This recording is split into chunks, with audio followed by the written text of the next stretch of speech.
feet. No change from yesterday. Remember, the ocean is 5.0 feet.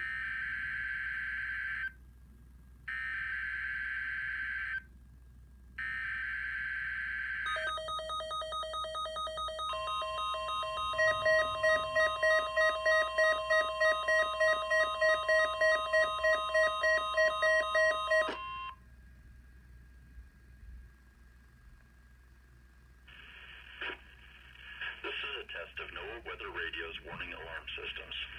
The attention signals you just heard will automatically activate special receivers to warn of the impending hazard. This test is conducted each Wednesday between 11 a.m. and noon, but may be postponed if there is a threat of severe weather. In that case, the test will be held on the first available good weather day. Reception of this broadcast and the warning alarm feature will normally vary with distance from the transmitter. This may occur even if you are using a good quality receiver in good working order. We now return to regular programming.